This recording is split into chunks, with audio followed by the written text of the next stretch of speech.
L'insécurité en Haïti est comme une petite graine que l'on a mise en terre et qui a germé. Aujourd'hui, elle a donné l'arbre que nous voyons devant nous. La démocratie haïtienne aurait dû jouer son rôle. Pourtant, elle a été étouffée dans l'œuf lorsque certains se sont servis d'elle à leur propre fin. Beaucoup de citoyens des quartiers populaires ont été progressivement transformés en justiciers, encouragés à se substituer aux institutions chargées d'appliquer la loi. Lorsqu'on voit tant de personnes ayant perdu la vie comme Macoute, une question se pose. Quel Macoute? Il s'agissait souvent de pauvres gens des bidonvilles. Ils ont été arrachés à leur maison, persécutés et livrés à la vindicte populaire. C'est ainsi que l'impunité a commencé à prospérer. La justice est restée spectatrice, comme si le fait que la population rende elle-même justice et banalise la violence était devenu normal. C'était comme une vengeance exercée contre les plus pauvres, alors qu'on les rendait responsables du malheur d'Haïti.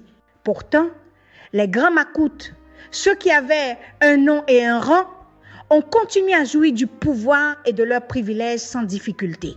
Cette situation a ouvert la porte de l'immoralité en politique. Elle a ouvert la voie à la construction de l'armée de bandits que nous connaissons.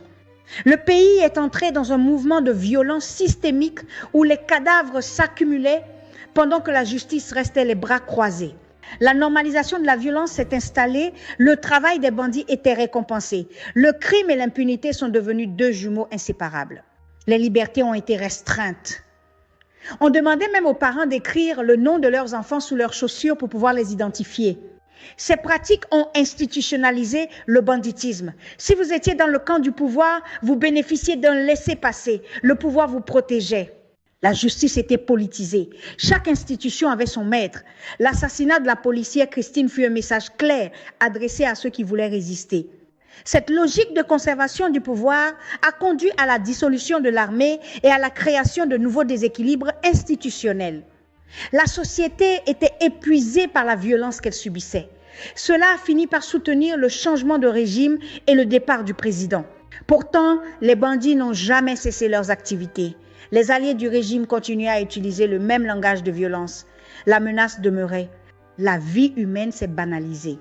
Cette situation a été rendue possible par les profondes inégalités sociales et l'absence de programme pour sortir de la misère.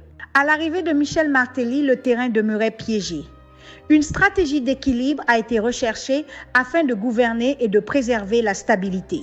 Une logique d'équilibre entre groupes rivaux a été mise en place afin de fragmenter les outils politiques hérités du passé. C'est avec cette même culture de violence qu'une partie de la société a contribué à la destruction de Jovenel Moïse jusqu'à son assassinat. Cette logique de détruire l'autre continue. Pourtant, la politique doit être morale. C'est notre propre tête que nous frappons, notre avenir que nous enfonçons. Lorsqu'on se sert de la démocratie comme outil de conquête par la violence, on finit par en détruire les fondations mêmes. Elle cesse d'être un instrument de liberté. L'histoire montre qu'une démocratie fragilisée ouvre la voie aux interventions extérieures et à une perte progressive de souveraineté nationale. La démocratie ne se protège pas par la violence. Elle se protège par le respect des lois, la participation citoyenne et le dialogue politique. Notre réponse doit être la carte électorale, le vote et la voix souveraine du peuple. Comprendre la politique, c'est renoncer à se dresser les uns contre les autres. Donnons une chance à Haïti. Cessons de détruire le pays pour des intérêts particuliers. C'est nous-mêmes et l'avenir de nos enfants que nous détruisons. La vérité comme boussole, l'avenir comme destination, se tenir debout en un seul corps demeure notre destin. Haïti n'est pas encore morte.